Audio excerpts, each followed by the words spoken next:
Well, good morning, everyone. Welcome to the study here this morning.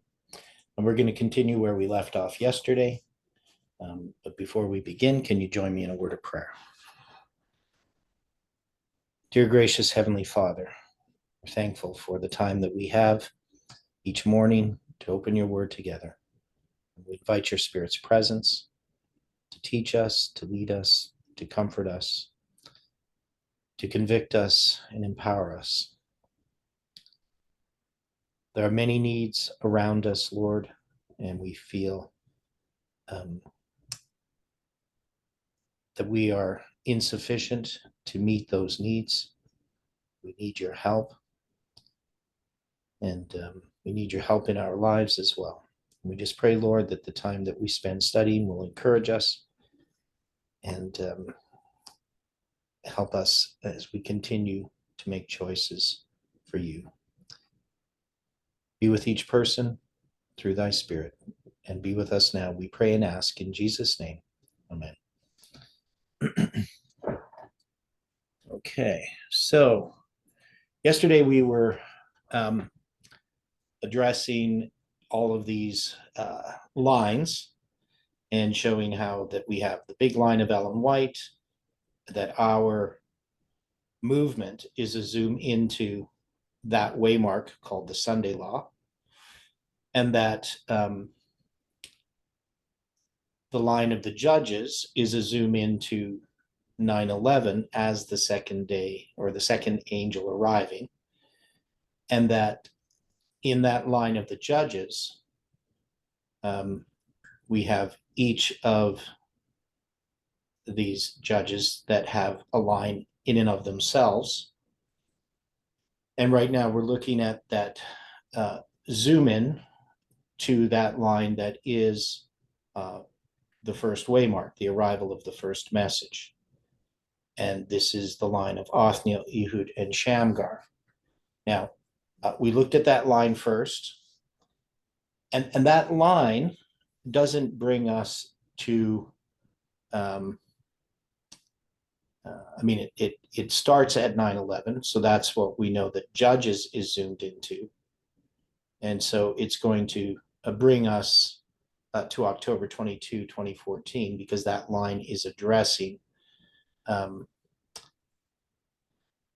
one is it's addressing the 2520, but time in relation to that. So the chronology of the 2520 is involved there. As far as the second angel's message, which we're looking at here when we zoom into it, is Ehud. So that's another zoom down on that line if we wanted to look at it this way. So if we have the big line, then we have the line of this movement from 1989 to the Sunday Law. Then we have the line of the Judges, and then we have Othniel, Ehud, and Shamgar. That is a zoom into the first angel's message on that line. And now we're looking at Ehud, that is a zoom into the second angel's message on that line. So, we're 5 levels down from the waymark of the Sunday Law. And hopefully that makes sense to people, that we can see that this comes from our study of the lines in the story of Abraham, Isaac, and Jacob, and Joseph, for instance. And so when we start to zoom into these lines, they become a lot more detailed. So we have details in these lines that typify these waymarks on the lines above them. And one of the problems that this movement has had is that it hasn't recognized this. And we keep thinking that we're in the big line when we haven't got there yet. So that's basically a summary of the first part. So now we were looking at some of these details of this line of Ehud, which is about the second angel's message. And so we have some of these symbols here. Ehud, which is a two-edged sword, left-handed, son of the right hand. These are these symbols that we had in Ehud. There's a present that's going to be delivered. And what we had is the 2520 arrives. And Jeff marks the 2520 as 7 years before Newport in 2012. So we would say the 2520 arrives in 2005, though that's not quite as clear. It has to do with Jeff's first public presentations of the 2520, which were around that time, but exactly when, I don't think we have a recording of it. And it was something that he had run out of material to present, and so he did it at the end of a series of meetings, and he drew out the prophetic mirror, the basic understanding of it. So that was just the 22520s with the 46 years at either end. Now that message is going to increase in knowledge, and in 2010 we have this message which had arrived. It's now delivered as this present. And so we're going to look at the story of Ehud again and just see what verses we can place here. But there is basically 3 events in 2010 that are significant. There's Parminder's presentations, which begin at the end of 2009 and go into 2010, where he's going to do 20 presentations on the 2520. There is the paper by Johannes Koletsky in April of 2010, where he presents the 2520 without using Leviticus 26. He's going to use basically the book of Daniel and the story of Joseph. And then we're going to have, in 2012, we're going to have the empowerment.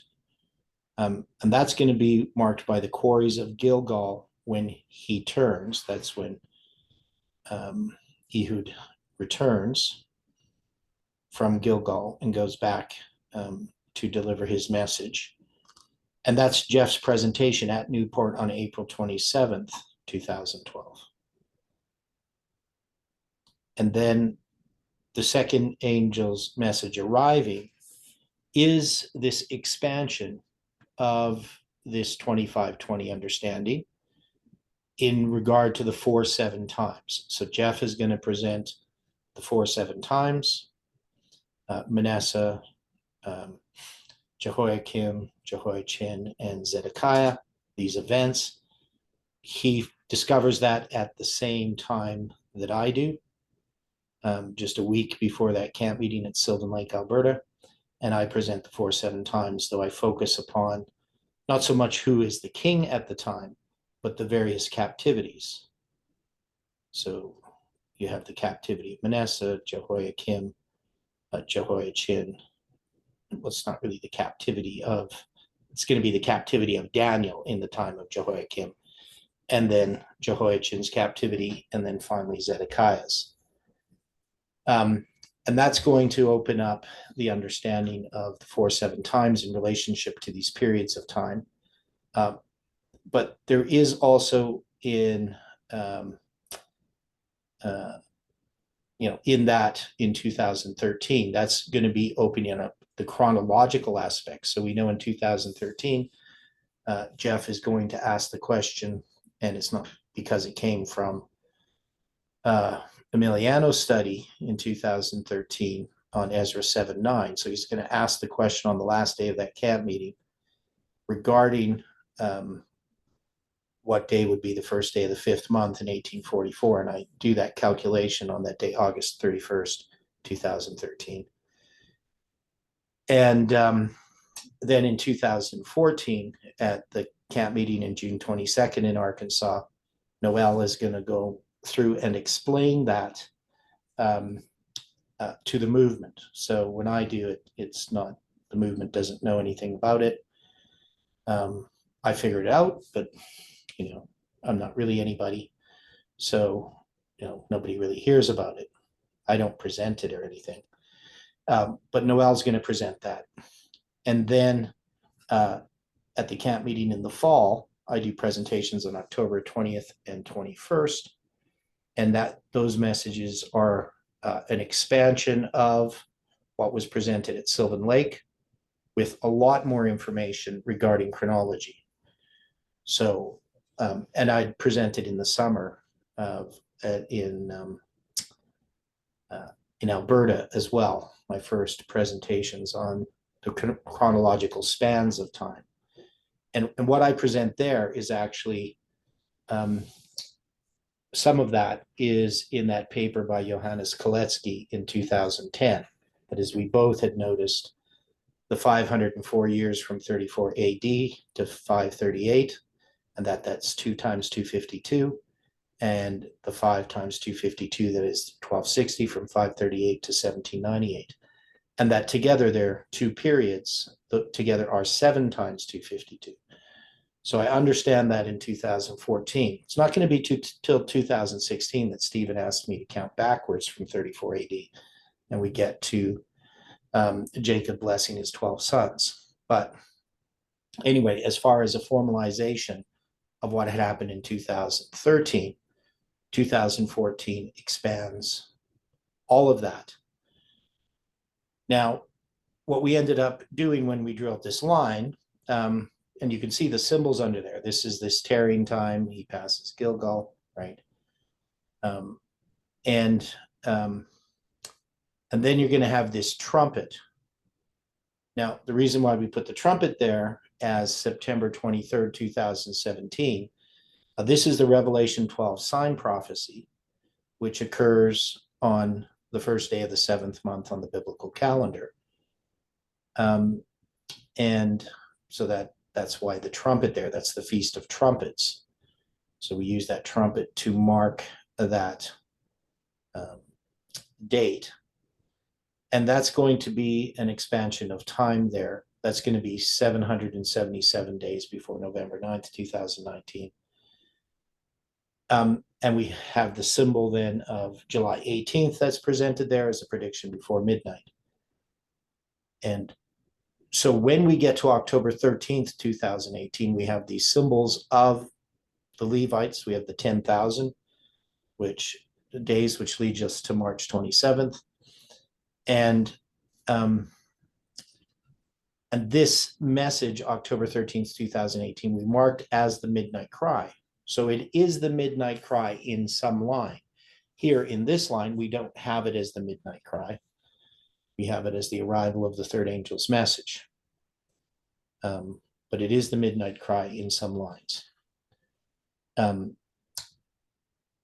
significance of that message is it leads us to the confirmation of 11:9. So we know that 9/11 is a symbol for 11:9. So that's that line. Now, so we probably should write out some of these dates a bit more. I don't have specific dates for Parminder studies in 2010, and I know they started in 2009, like in December. So they're gonna, and how often he presented the studies. There's 20 studies. I don't know how often they were presented, but we're gonna have April 2010, and then also that I meet. Let me see, in 2010.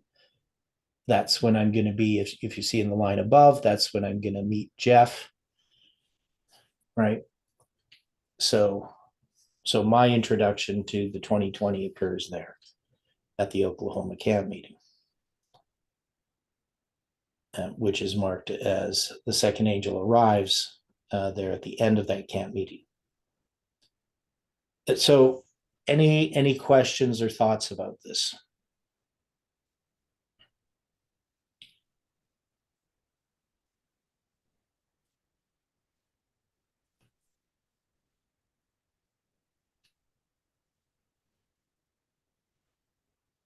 Okay, so we're going to look at the scriptures in a moment. Now, on the chart above, we have the Ozone Camp meeting in 2004. And we don't know the actual date of that camp meeting. I can't seem to find it, which is probably why we didn't have the date in there originally. And another question that we had, it was November. That's what I remember it was November of 2004. I just don't know the dates. And the other point that we had discussed, though it's not really on this line, was when Jeff was disfellowshipped. And that is December 3rd, 2015, according to Pat Rampy. So,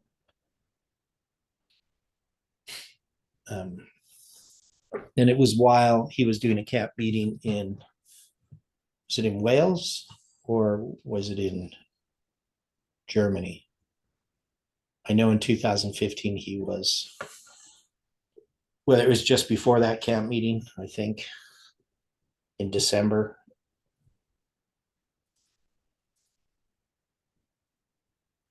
Where was that camp meeting, Stephen? Was there one in Wales and one in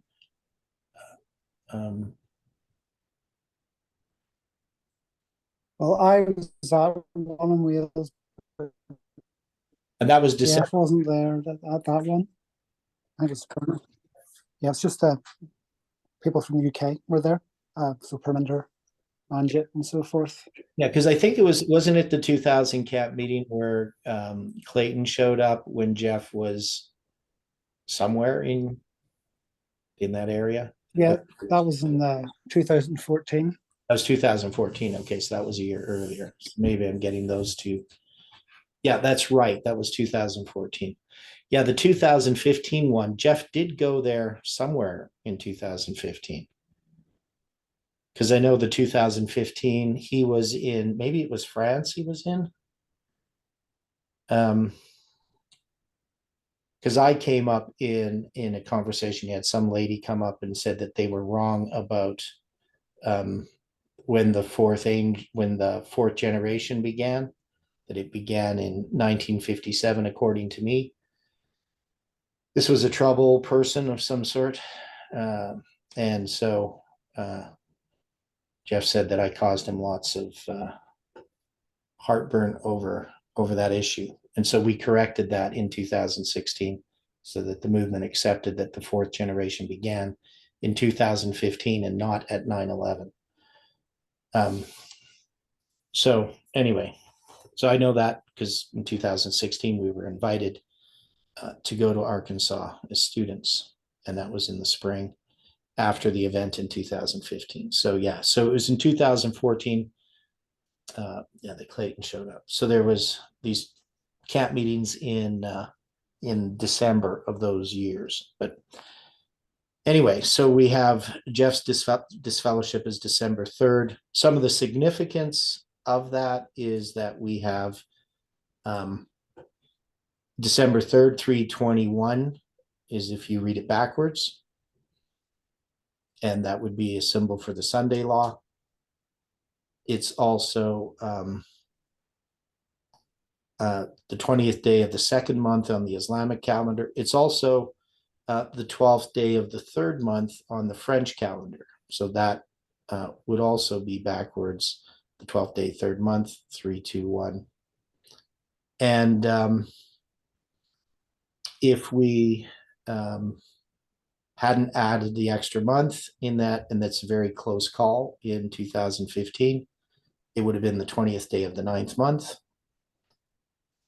And it's also the 360 for the Julian day number. So when you go to noon on December 3rd,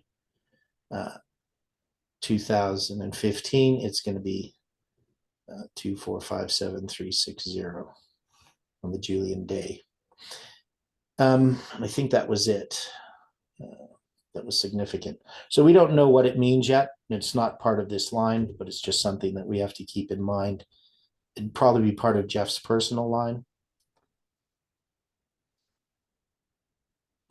Okay, so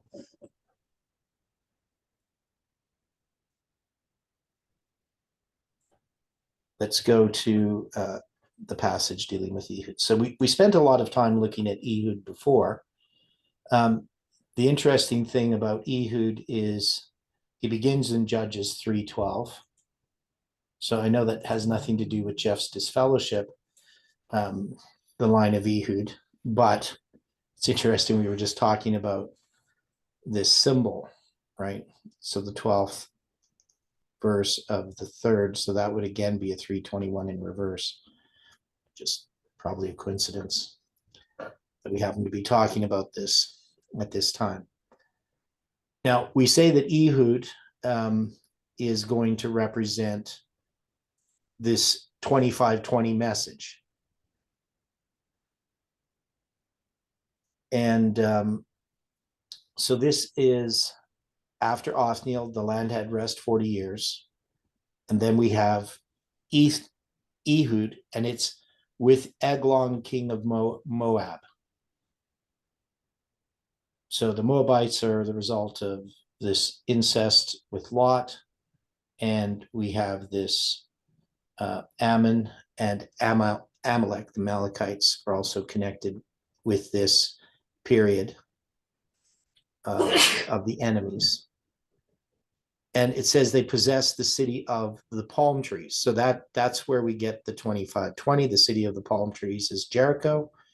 And the children of Israel served Eglon, king of Moab, 18 years. So we have an 18-year period of persecution. And then in verse 15, they cry unto the Lord, and he raises them up, a deliverer, Ehud, the son of Gera, a Benjamite, a man left-handed, right? But Benjamin means son of the right hand. And of course, there's lots of left-handed people in Benjamin.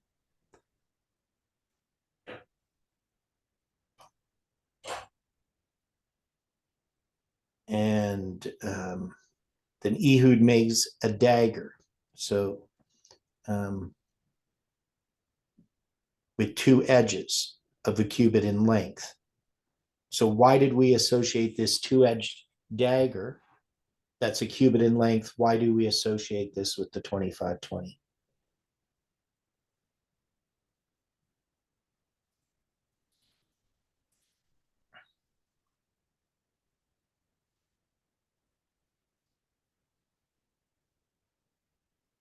Yeah, so the movement was united at that time, right? Prior to all of the events. So under the 2520, the movement is in a more united sense. That's based on a comment of Angelus there. So when the 2520 arrives, and we didn't put a specific date for that, but that's going to be Ehud. And it's after 18 years under the king of Moab.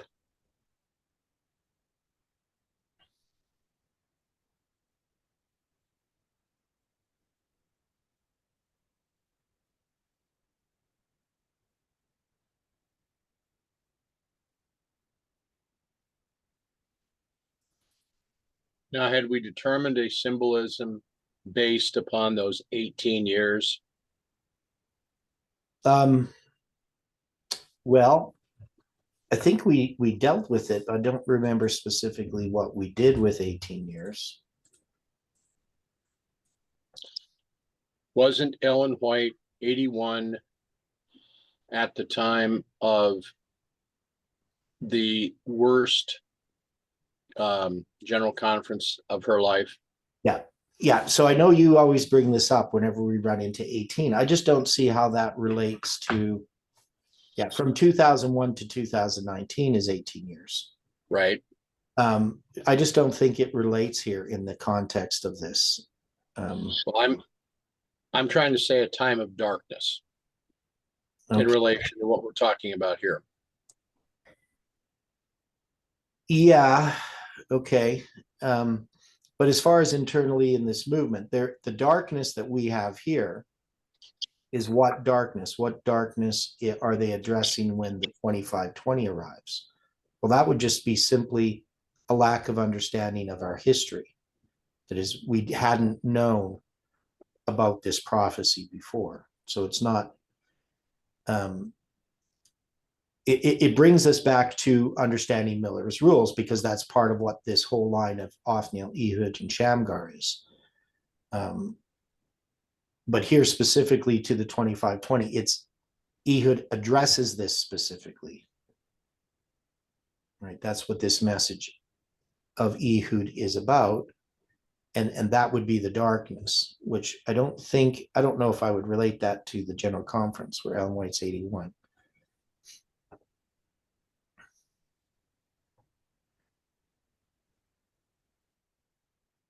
Now, so the 18 years, there's different ways, of course, this could be understood, right? We could apply this different 18 years in different ways.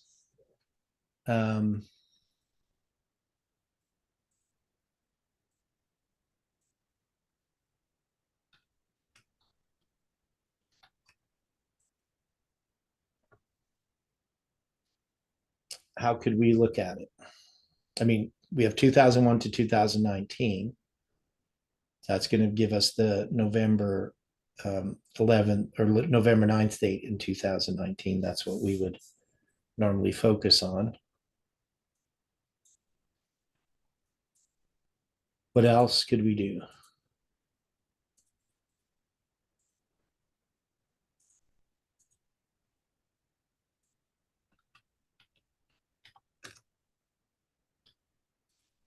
I think we looked before, if we count from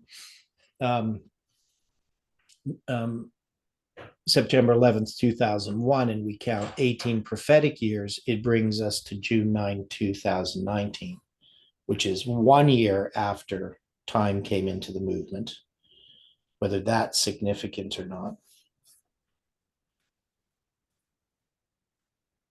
On the rabbinic calendar, it happens to be Pentecost.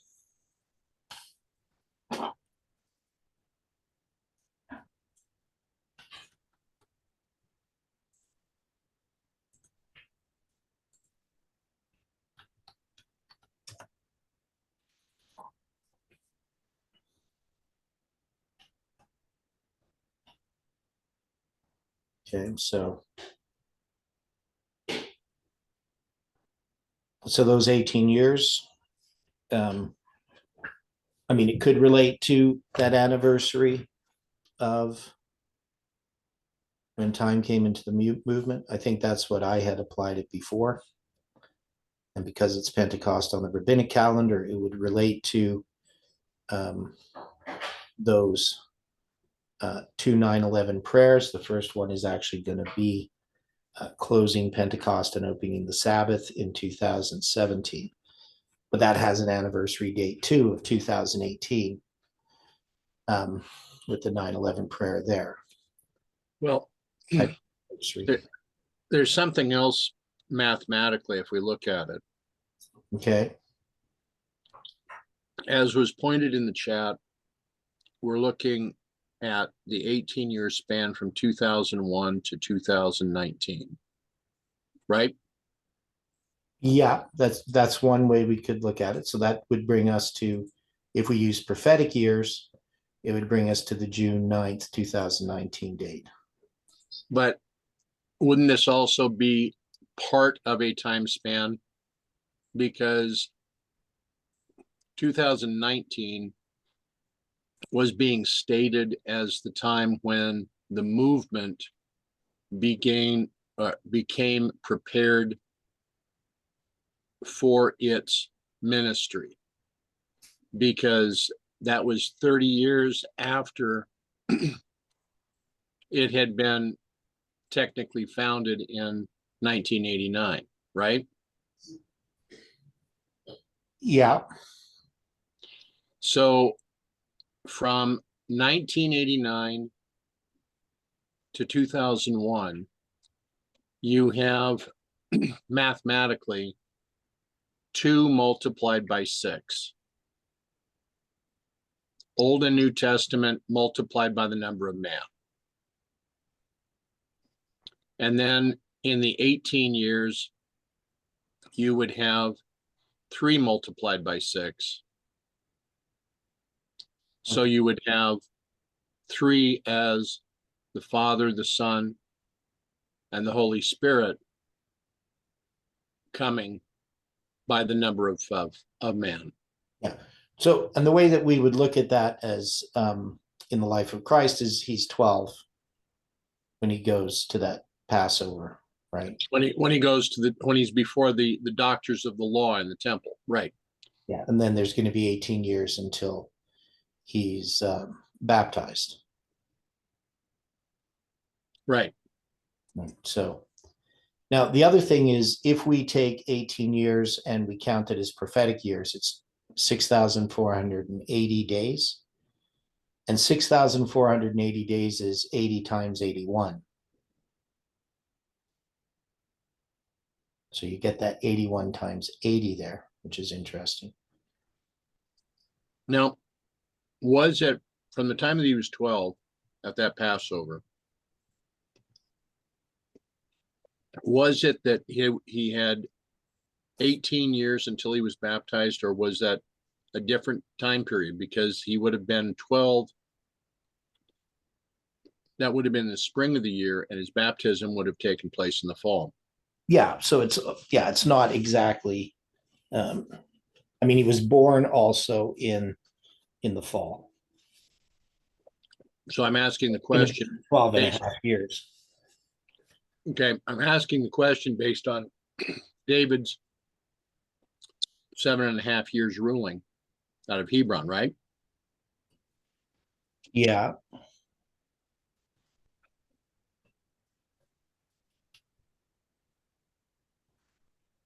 So how does that relate? That's what I'm trying to figure out. Yeah, I don't know if I'd make anything of it other than, just counting it as 12 and 18.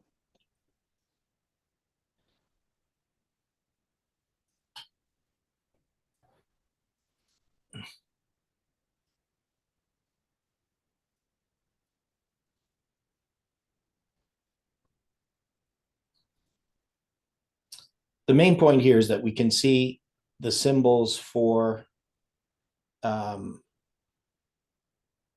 Ehud, that they connect to the 2520.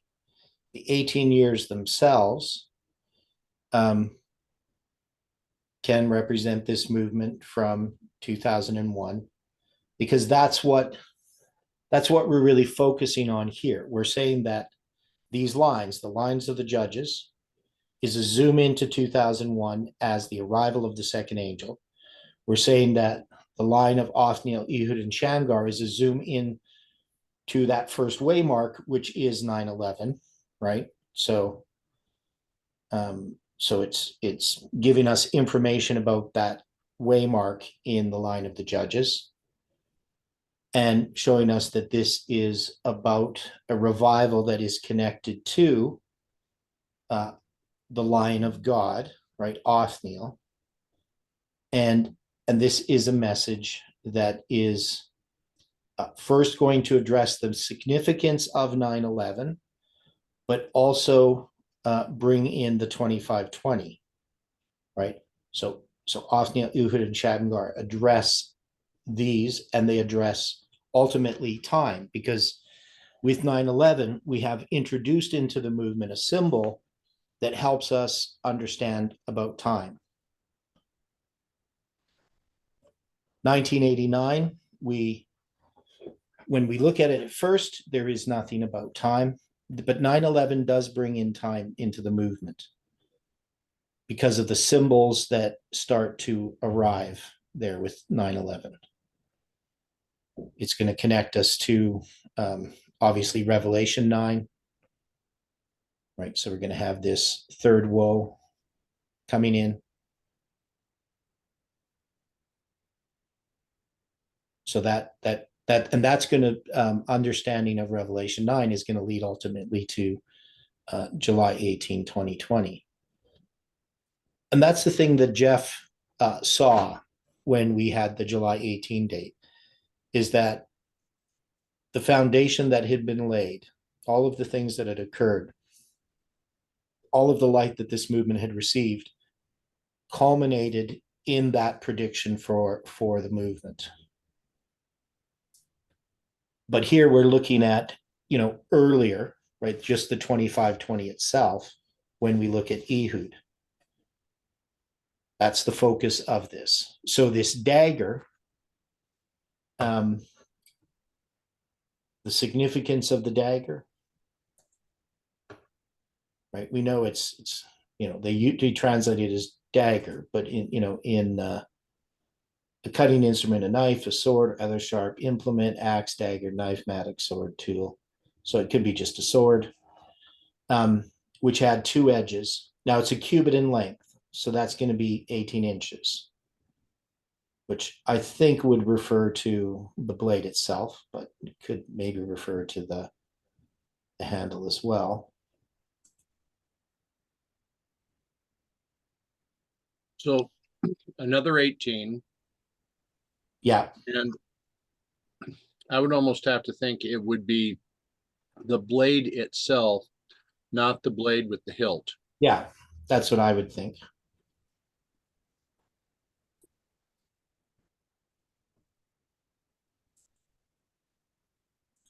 Okay.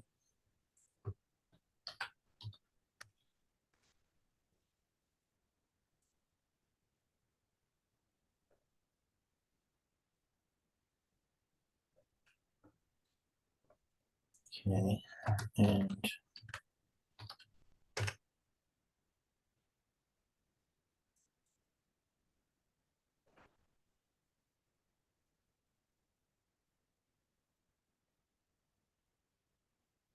I was just looking up the word, just, yeah, so there's these different parts of a sword, because you referred to the hilt.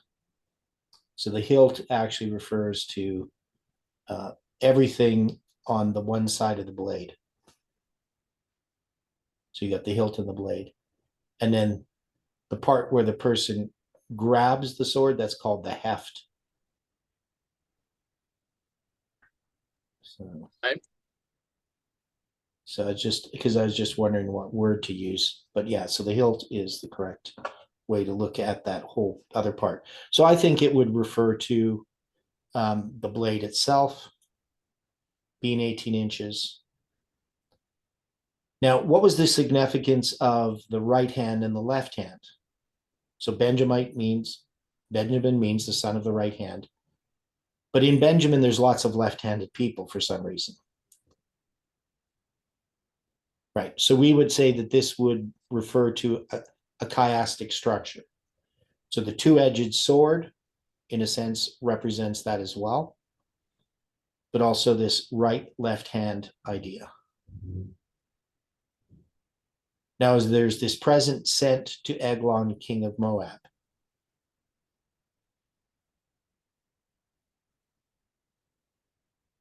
Right. So he's going to take this dagger along with him. Now, so the present, I mean, there's two presents here, right? He has the present that's given to him, but there's also the present of the sword.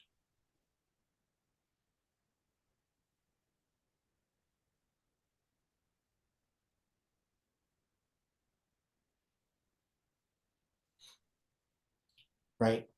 The present of the sword you would put in quotation marks. But we have in our line that the present is delivered. Right? So he's going to deliver this present. He's going to leave. Everyone's going to be dismissed. And but then he's going to turn again. So that's Judges 3:19. Right. So the present is delivered. That's Judges 3:18. But when he turns again, so what's the significance of turning again? It's the Hebrew word shuv. He turns from the quarries which were by Gilgal. These are the quarries. It means carved or graven image or a quarry. But we see that this is probably referring to idol worship, which are by Gilgal. And remember that this whole thing addresses Gilgal in that we say that Gilgal in Judges 2, when this angel comes in Judges 2, verse 1, representing 9/11, this angel of the Lord comes up from Gilgal to Bochim, to the weepers, right? And so we mark that as 9/11. So we can see that this whole line is addressing 9/11.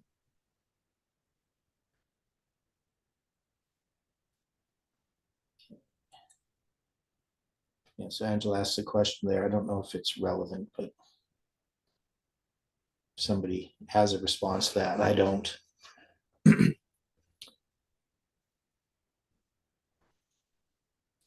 Now, Ehud, of course, is specifically focused upon the 2520, but we know that this still all relates to, this whole line relates to 9/11.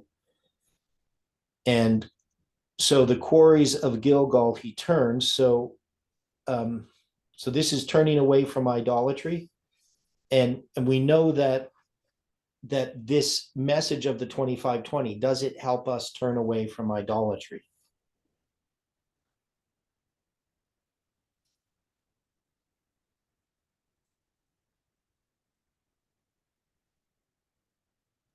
Like, is the 2520 related to the rejection of spiritual formation in 2001, September of 2001, accepted by the church? It should be. And we're going to say that it's Newport, April 27th, 2012, when Jeff presents this message. That's the turning away, because there's this disfellowshipping that happens in Newport. And right after that disfellowshipping, Jeff is going to go to Newport and do this presentation regarding Newport, New Hampshire, where the charts are first presented, the 1863 charts, where we don't have the 2520 on them, except that we do have them hidden, right? They're hidden in that week of Christ. So that's going to be the empowerment of this message regarding the 2520, right? Now, then we're going to have these closed doors, and Ehud then is going to deliver the other present. That's going to be the arrival of this next message. So can we see, if we look at this in our movement, we have a message, the 2520, that separates us from the church, correct? Agreed. And so you have to accept this message to accept the next message.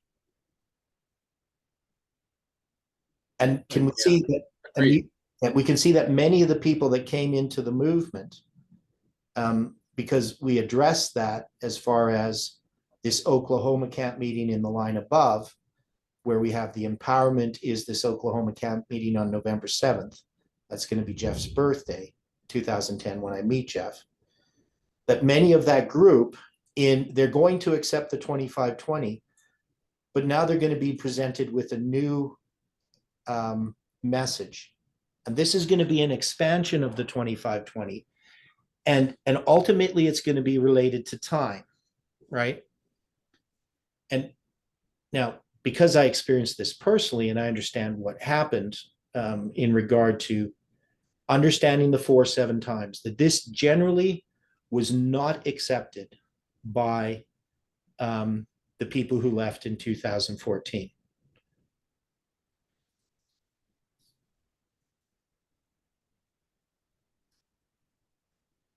Yeah. And just a note there from Angelo. So April 7th, 31 AD is when Jesus is crucified. And this is lining up with Newport, April 27th, 2012. And that's going to be 1800 or 1981 years, right? So it's whatever the 1981 means, I don't know, but that's how many years it is.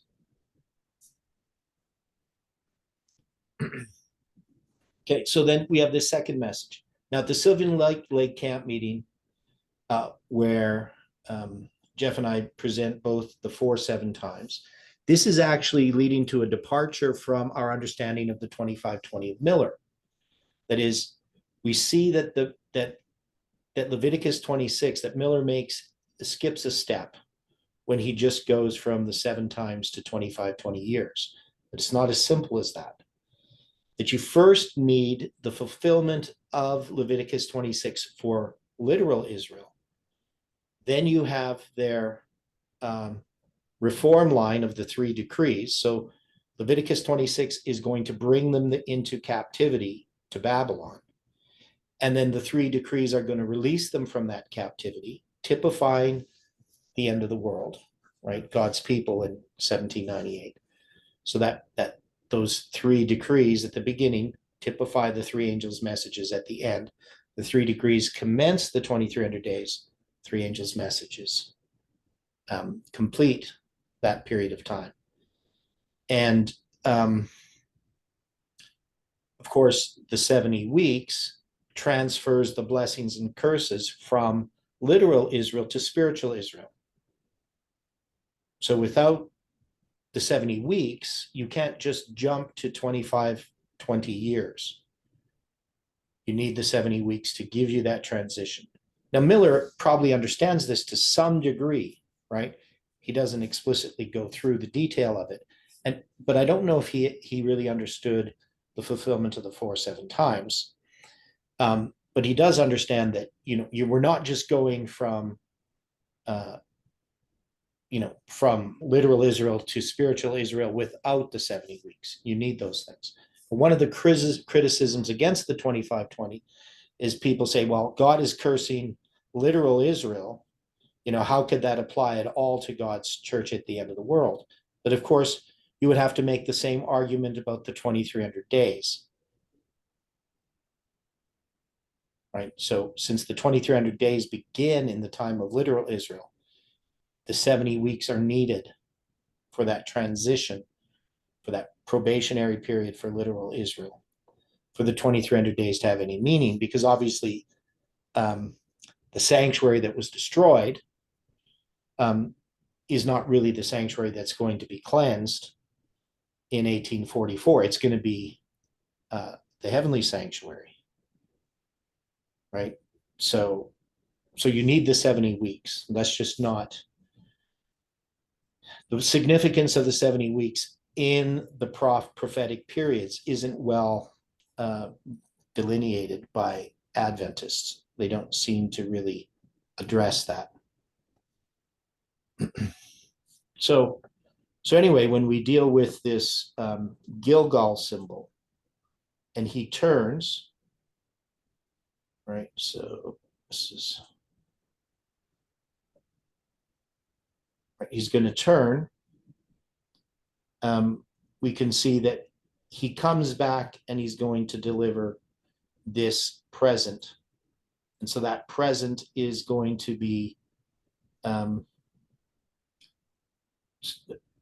when he turns and he comes back, he's going to give that sword. He's going to do that. And that's going to be the arrival of the second angel's message, when the sword comes in this closed doors, right? And we can see, is there a closed door when the second angel arrives April 19th, 1844?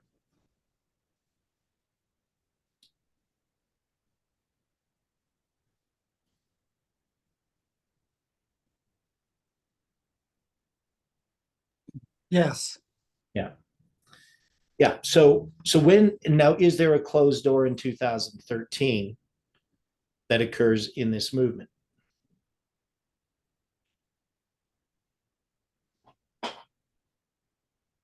Now we know it's going to be manifest in 2014, that all of these different ministries are at odds with Jeff, right?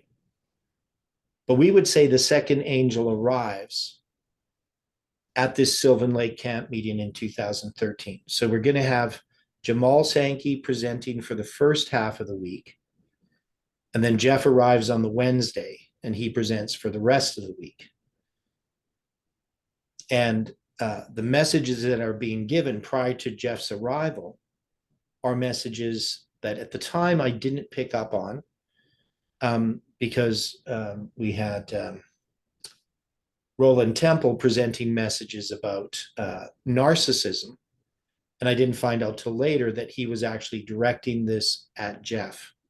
So before Jeff arrived, he gave these messages about what a narcissist is, supposing that we would recognize that he was talking about Jeff. And then Jamal is presenting messages that at the time, again, I did not see where they were coming from, but these were messages that were basically attacking Jeff, because I just didn't understand the issues at the time. So the book of Joel and things like that. So when Jeff comes, he actually is unaware of what was happening before he arrives. But he's presenting this light that came from Emiliano, at least on the last day, and also this light of the 4-7 times. So though that group that left, all the different ministries that left, they actually don't even really get to hear this message of the 4-7 times. But we're going to see that the people that are still in the movement that are somewhat sympathetic with those that left, they're definitely not going to accept the 4-7 times. And so we're going to see that there are many people who are in the movement who want to maintain Miller's understanding of prophecy in chronology, right? So there's lots of things that I'm discovering that people aren't going to accept for the very simple reason Miller never taught it, right? So there is a group of people in our movement that want to be Millerites in doctrine to a large degree. And these people are going to fall away. So we're being tested in this period of time. So Sylvan Lake, if we go here, back to this diagram. So with Sylvan Lake 2013, we can see that the doors close and this sword is put into Eglon, right? With this understanding of the 4-7 times.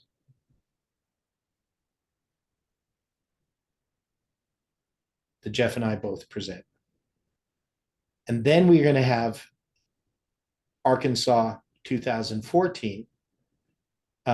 That's when I'm going to present and formalize the message. And there's two aspects of that message that are formalized are the first day of the 5th month and the 4-7 times, right? So those are going to be presented at those two camp meetings.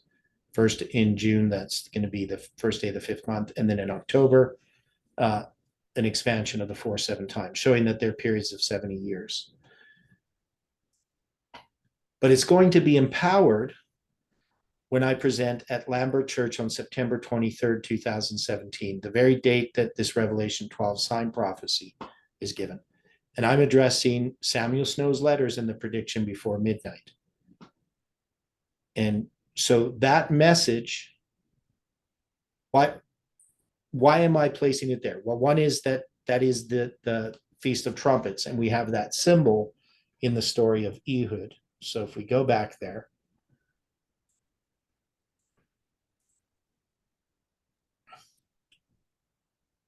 right? So there's this tarrying time that goes on. And Ehud escaped while they tarried and passed beyond the quarries and escaped on to Sererath.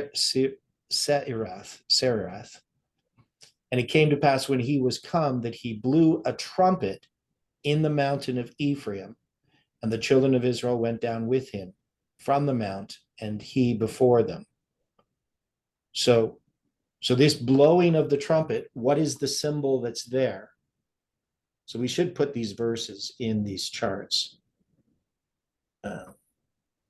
So what's the symbol that's there? Judges 3:27.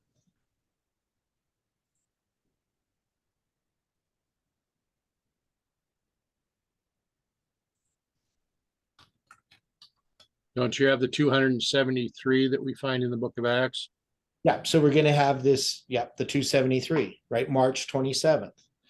Now, I know September is the 9th month, but it was originally the 7th month. And so even September 23rd represents 723. So if you read that backwards, it's 327, right? So that's an iteration of that. So we're going to have that. The tarrying time, so I'm just going to put these different verses in the chart. So I put it in the chart there with the trumpet. You can't see that right now, but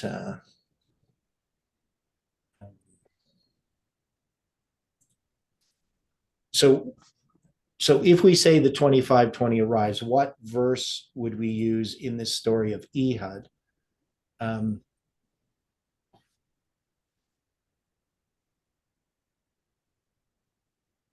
I mean, it's gonna say in 3:15 that Ehud arrives, right?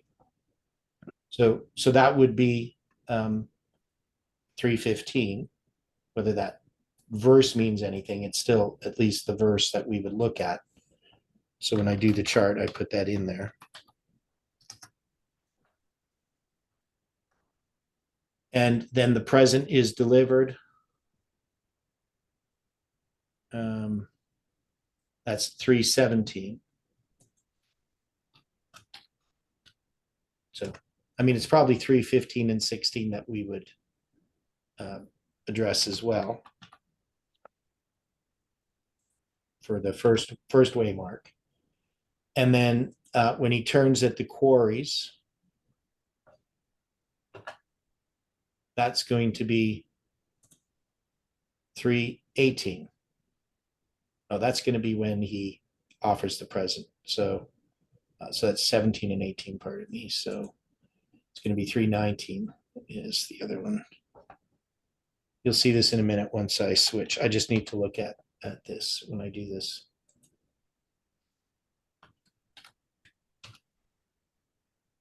So we get 3:19 is when he turns from the quarries.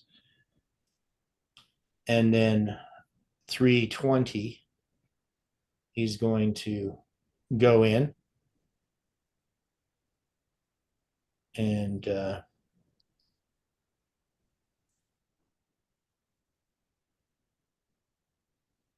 going to close the doors there. Ian came unto him, and he was sitting in a summer parlor, which he had himself alone. So we say, now there's also this secret errand, 3:19 as well.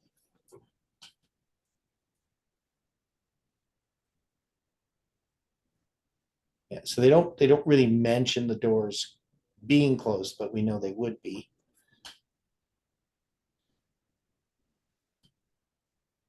So that's 3. So when he puts the dagger in him, that's going to be 3:21, right?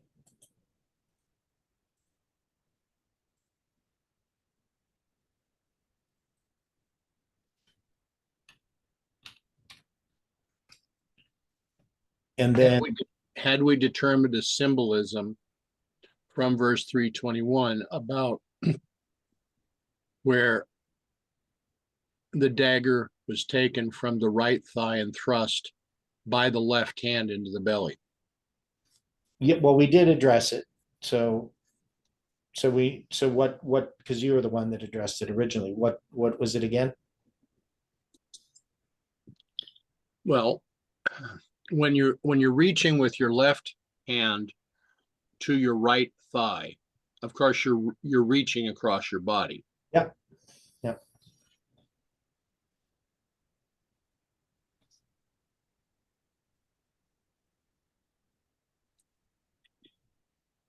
So it's interesting, as you continue through this,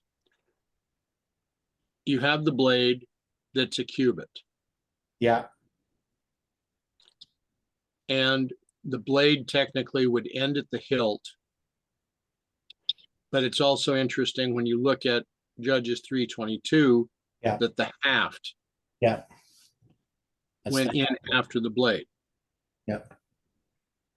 So the entire thing goes in. So the blade being a cubit, we're looking at this two-edged dagger as being a message, right? Yeah. So is the two-edged dagger another representation of the 2520? And is it possible that the haft is a representation of the 2300?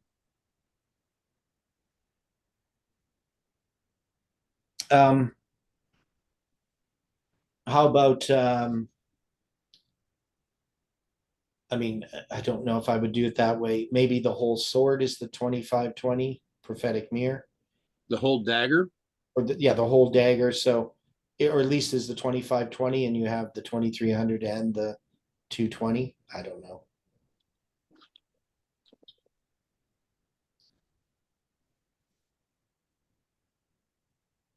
And that could, because the 220 is the one thing that wasn't understood by the movement, Exactly. right?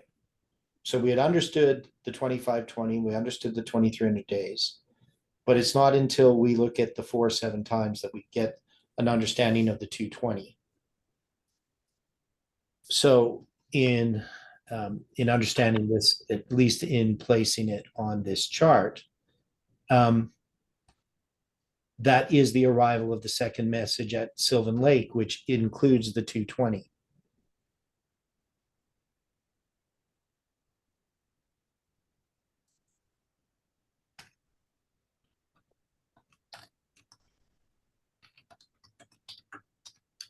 Right, so that's the 2300 and the 2520 together to be the, or the 220 together to be the 2520. That's what we understand at Sylvan Lake.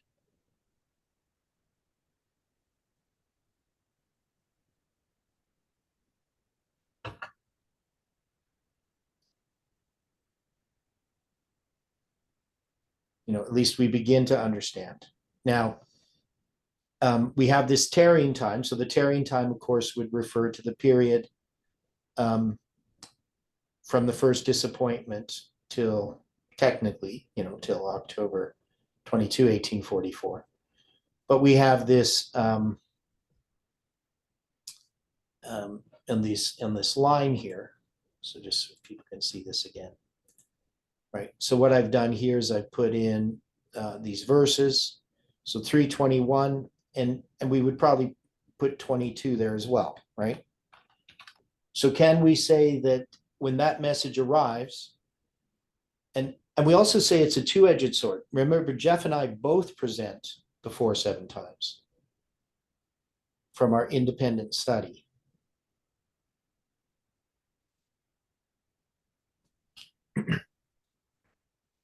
But the haft here is what would be included as the 220. Right? So the 18 inches represents the 2300 plus the 220 to be the 2520.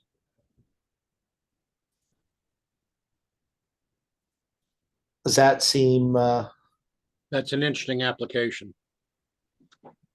yeah, because this is all about the 2520, and we can see here, if we're saying that the blade represents that message, I mean, it's the prophetic mirror, but it's more than just that. It is the 220 as well, the haft as well.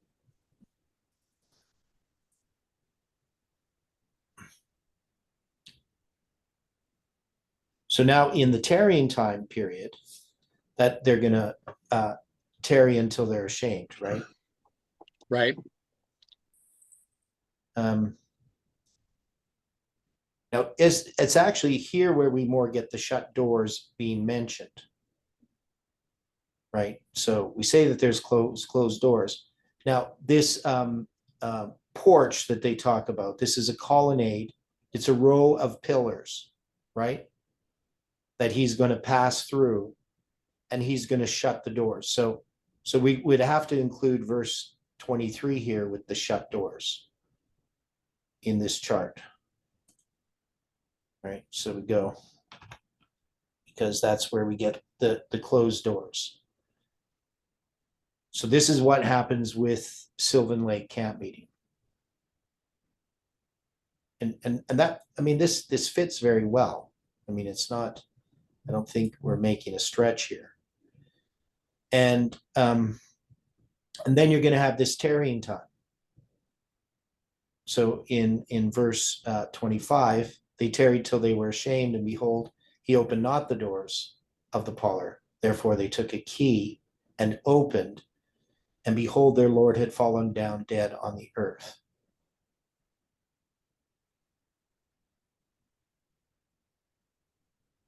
Right. Okay, so this is the key that's mentioned here, I would say, is tarrying time passes, and we need this key. So the key opens the doors.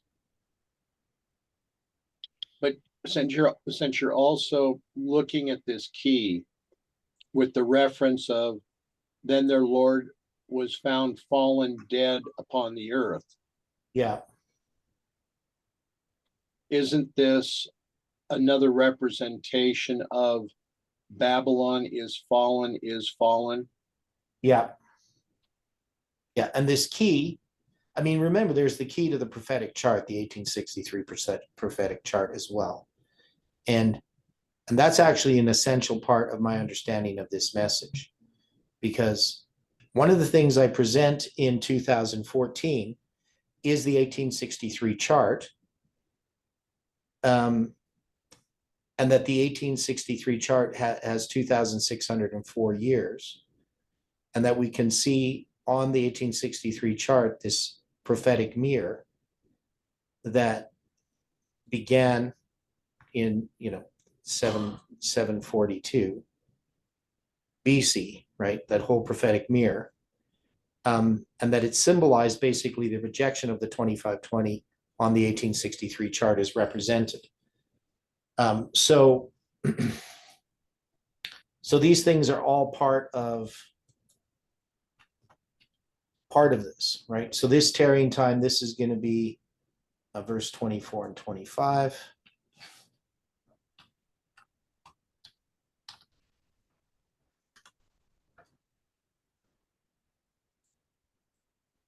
Okay. Now I put Gilgal in there just because but that's going to be when Ehud escaped while they tarried. So this is going to be while they are tarrying. He's going to pass beyond the quarries. But I don't know why I put Gilgal, because the quarries are by Gilgal, I guess, but he's going to escape unto Seriath. And the number there in Hebrew is 8167. So it has all the digits of 186 and 187. But it means roughness or shaggy, right? So we had addressed this before, and often refers to a she-goat.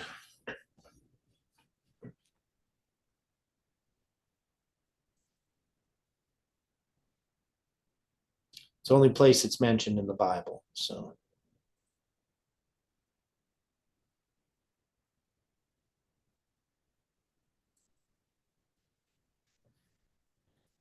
how did we understand Ehud's escape?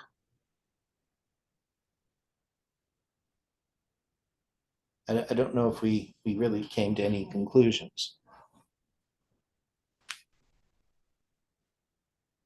But we can see anyway how this relates to the camp meetings in 2014 in Arkansas, the messages that are given there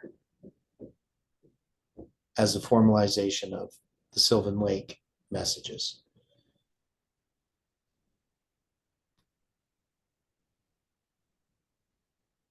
Ehud's escape parallels Jotham's escape. Okay, that's significant, right? Now Jotham's going to be a message in relation to the week of Christ, which is, of course, this structural chiasm that's attached to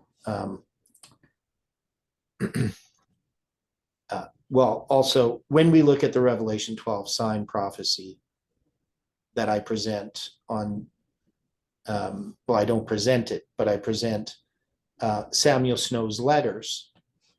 Remember Samuel Snow's letters, the center of that chiasm is May 2nd, 1844. That letter addresses the chiasm in the week of Christ.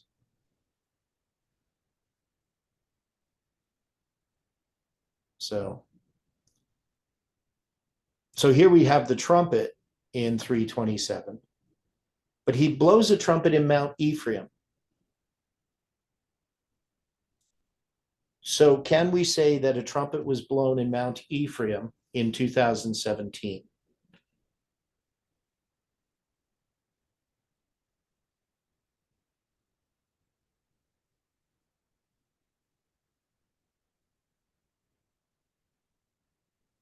we definitely can see the relation to what was presented on September 23rd, 2017.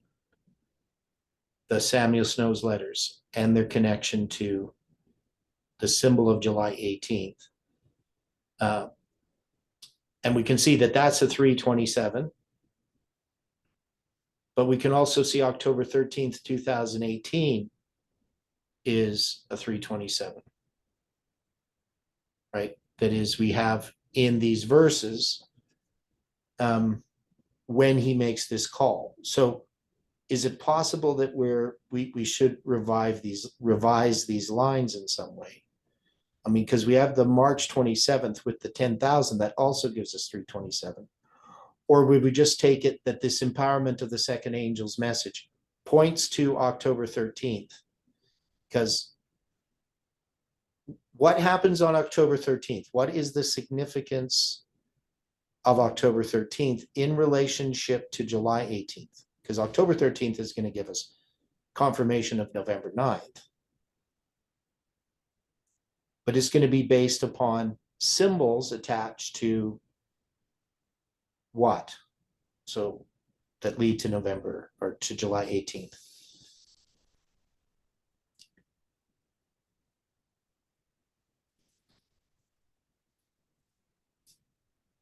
Do people understand what I'm asking?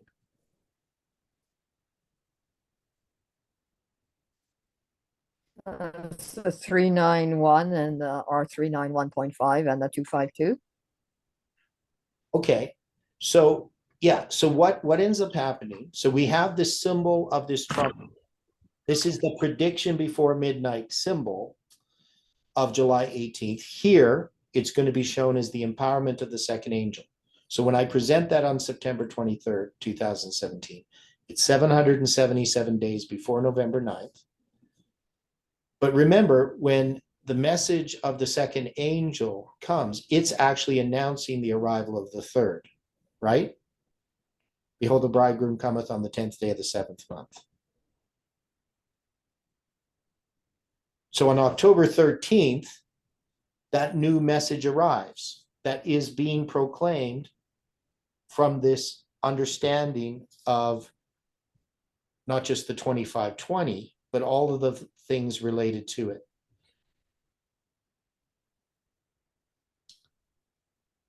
But this is a closed door to some degree, right? Because you're going to have a group that is going to accept this message of the confirmation of November 9th as being prophetic.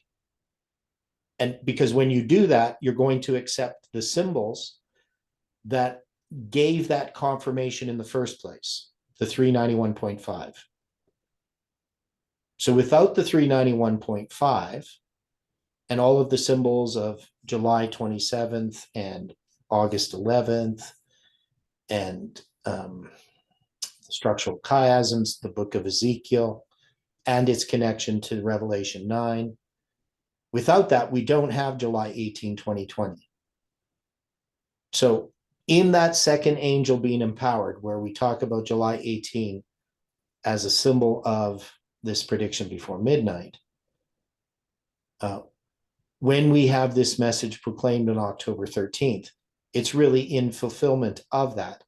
And it's confirming November 9th, which is going to be 391 and a half days after October 13th. Right? But September 23rd, 2017 is 777 days before November 9th. So if we were going to put a fourth angel arrives on this line, I think we can do that, right? So if we're going to put a fourth angel arrives,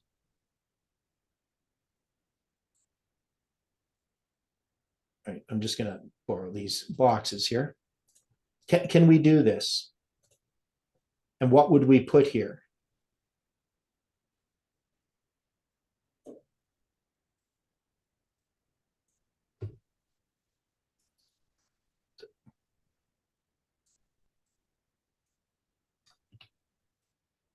Okay, so we're just going to leave those dates for now. Let's look at these verses.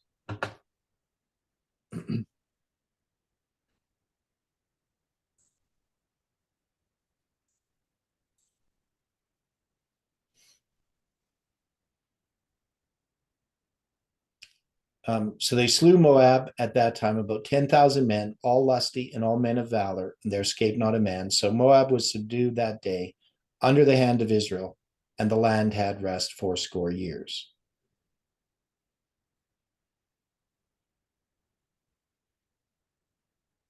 So we would have definitely 329 as being this third angel's message, right?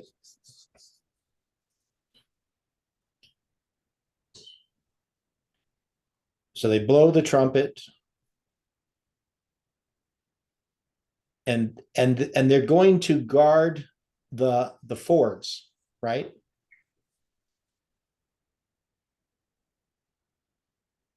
That's what they're going to do. That's why he's calling Ephraim. They're going to come down from Mount Ephraim. They took the fords of the Jordan toward Moab and suffered not a man to pass over. And they slew of Moab at that time about 10,000 men, all lusty and all men of valor, and there escaped not a man. So that's going to be the arrival of the third angel. And then it just says, so Moab subdued that day under the hand of Israel. And the land had rest 80 years. So 80 is 80 years. And we know after him is Shamgar. Now, Shamgar is part of that line of Othniel, Ehud, and Shamgar, right? He's going to be the third angel's message arriving. So can we put a fourth angel arriving based on what we have here? Because Shamgar is just going to be October 22, 2014. I mean, Shamgar message is going to be the same. And I just want you to think this through, because Shamgar's message, when we draw the line of Ehud, it shows it October 22, 2014. Right? That's what we put Shamgar as if we go back here.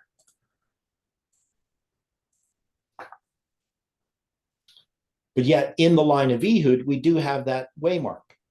And this is consistent with how we understood Abraham, Isaac, and Jacob, and Joseph. That waymarks in one line can be a waymark in another line. They're just different waymarks. So is there anything that we can mark a fourth angel arriving in this line of Ehud? Can we put a date here that the fourth angel arrived? Now, when we look at Shamgar, Shamgar is going to expand upon that date. Right? So we address Shamgar as well. But this is the line of Ehud. So the line of Ehud can reach into events that are in the line of Shamgar. Right? And does that make sense? So what date would we put here as the fourth angel arriving? Well, if we look at the line of Shamgar, the line of Shamgar is going to come up to October 13th, 2018, right? So it's not going to go beyond that date that we have as the last date in the line of Ehud in how we have drawn out these lines.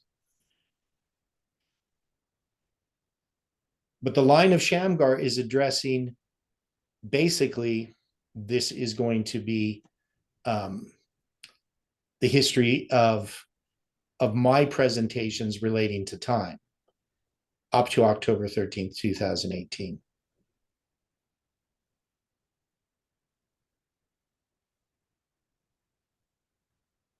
But Shamgar would have a fourth angel arriving as well, right? So in this line of Shamgar. So we haven't always been doing this. But in the line of Shamgar, if the third angel arriving is October 13th, 2018, just as it is in the line of Ehud, right? They're both going to end on October 13th, 2018. There's just a different emphasis, right? Shamgar is more specifically going to address those messages relating all the way back to the Mayan calendar, right? So the fourth angel arriving in the line of Shamgar would be what date? So we haven't got to Shamgar yet, but we'll go through that.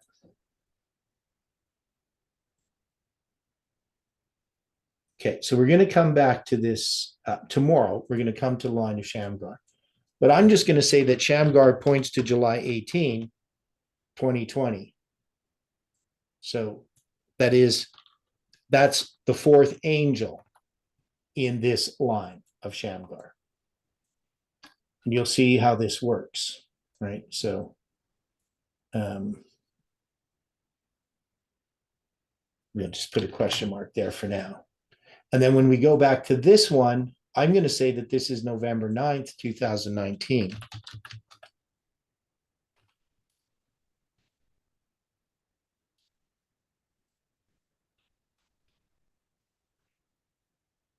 And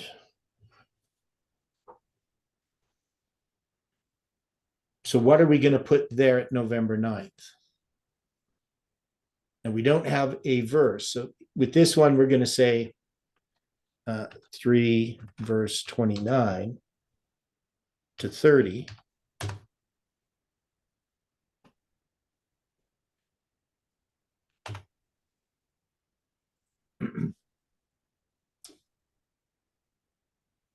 This probably would include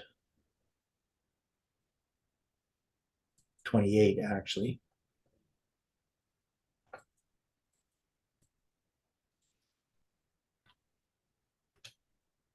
So we don't have another verse, but we do have Shamgar.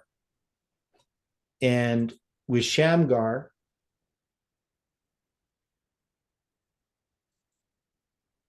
we have his name means a sword, right? And he's the son of Anath, which means an answer.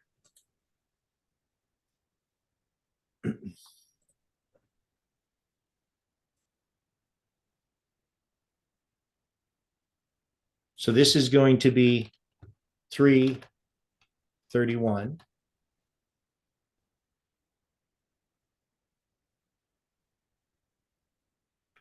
This is to answer by the sword.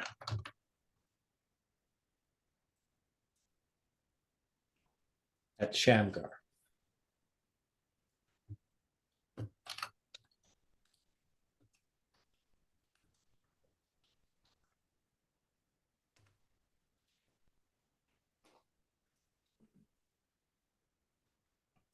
And that is November 9th is an answer by sword, right? To this prediction regarding November 9th, even though this is on October 13th, that I do the calculation, I'm confirming November 9th by answering with a sword, that is with God's word, with Bible prophecy. Does that make sense? Does this seem satisfactory? So we got a bit more detail in here.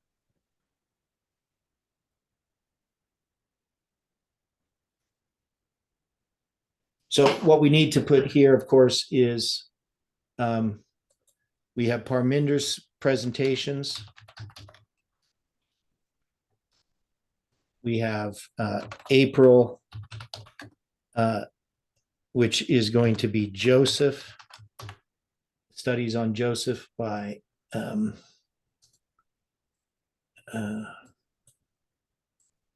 Johannes Koletsky.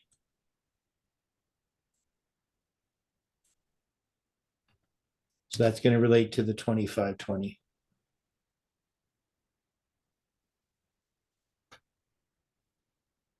And I don't need to put it in there basically, but that's going to be, of course, the Oklahoma camp meeting in 2010 as well.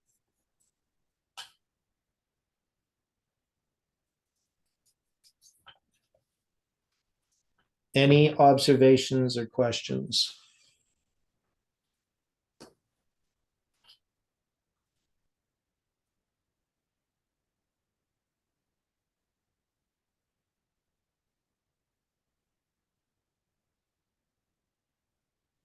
Not yet. Okay.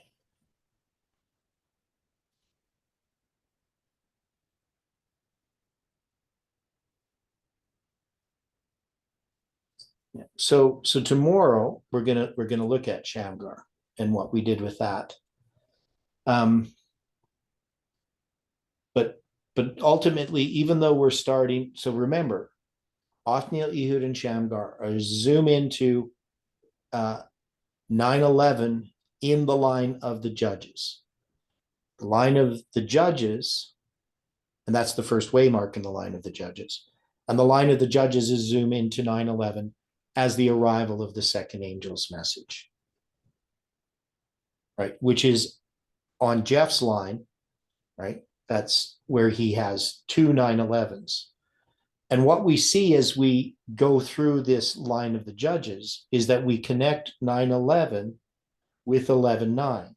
So that's what ends up happening even in those first three judges with Ehud is going to bring us to November 9th, 2019. Shamgar is going to bring us beyond that to July 18.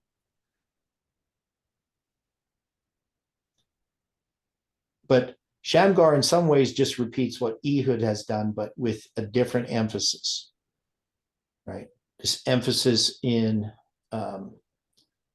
with July 18th, and July 18th is connected to this line of failed predictions,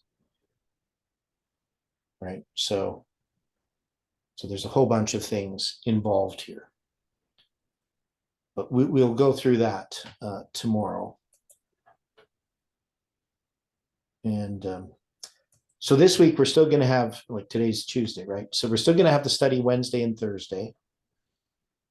The following week, I'm not going to be here Thursday, but it doesn't mean that we don't have to have a study. I mean, you guys could have a study without me. But we would have to decide that at some point. I can't be here on the 27th.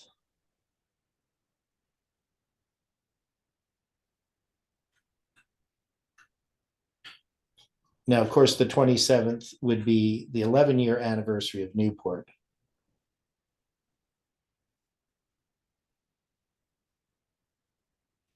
I mean, you could have an anniversary celebration of Jeff's presentation. Does anybody have the 10-part study that Jeff and Dario Taylor did just before his presentations in Newport on April 27th? I don't. I mean, maybe I do. I guess I could look.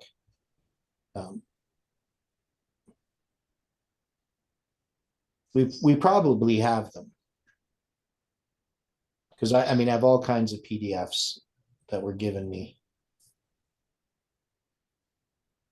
Okay, because this was a video series that they did at their property. Yeah, I think I remember that there was a transcription made by Pat Temple.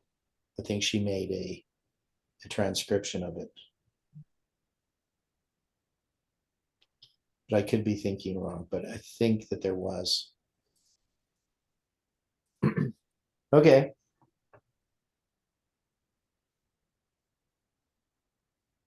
So we're done for today, but we'll come back to this tomorrow, to Shamgar.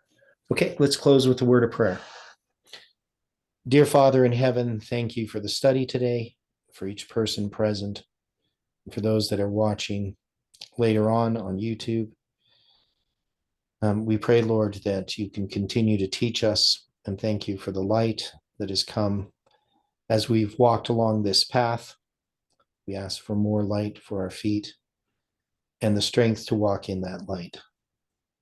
Bless each person, be with them throughout this day, and bring us together again to study your word is our prayer in Jesus' name. Amen.